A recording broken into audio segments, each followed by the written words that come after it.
So, Namaskar, I am Halley Goswami, an self-taught artist from Calcutta. I studied law, but I did not go into legal practice. I chose art as my profession, that was in my blood.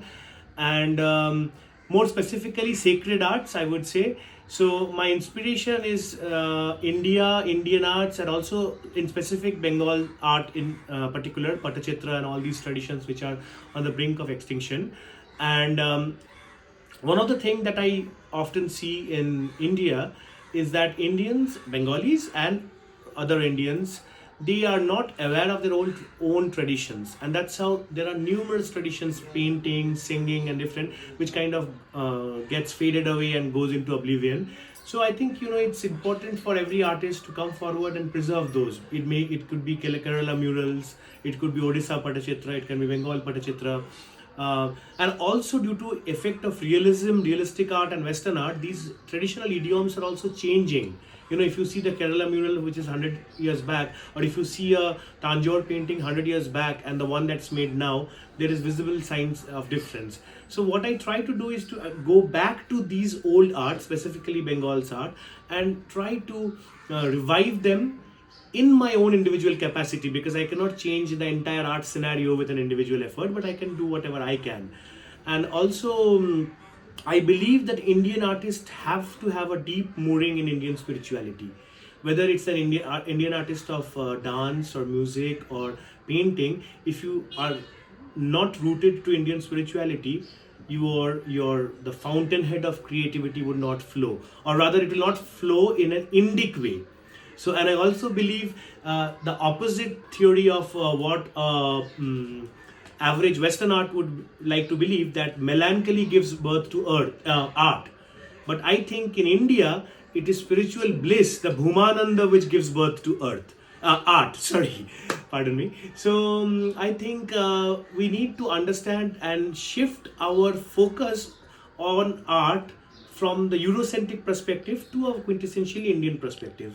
That is not to say that we are at war with European perspective. Europe has also given us beautiful pieces of art, but we have to preserve what's ours, because who else will do that? So that's what I aim to do. And I also right now Durga Puja is going on, so we have been making a Durga Pratima for around 23 years now myself, and doing her puja in a spiritual way. And I also think this is a place where art and spirituality comes, because the pratima itself is a wonderful piece of art, traditional art, and then you do the puja and then you immerse her in the water. And that also beautifully reflects the principle of Hindu spirituality, where it says everything is transient. So, and it also is a good rebuttal to people who say that Hindus are idol worshippers. No, we are not idol worshippers, because if you worship an idol, you worship the material, wood, clay, stone. But we don't have anything to do with the wood, clay, or stone.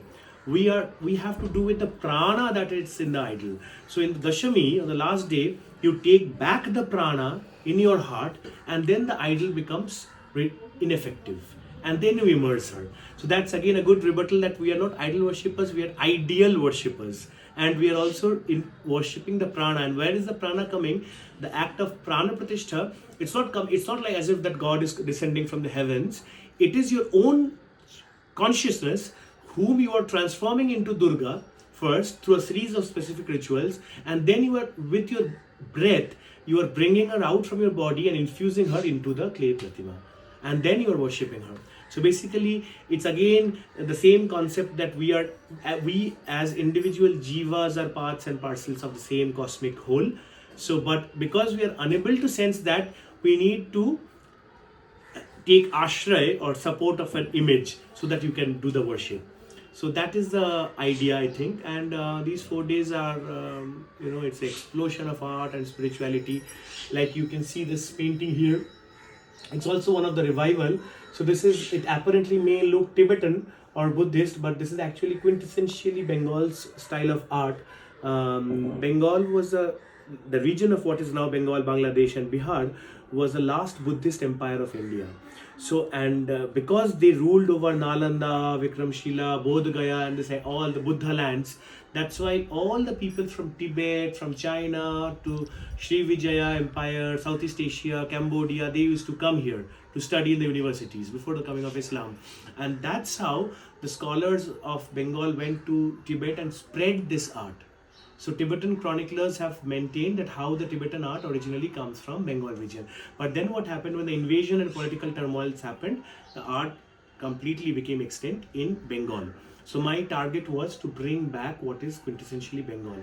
But since in the last 800 years, Bengal have not been able to preserve this tradition, so now it looks alien. Now it looks more Tibetan than Bengali. But this is actually the very authentic traditional art of Bengal.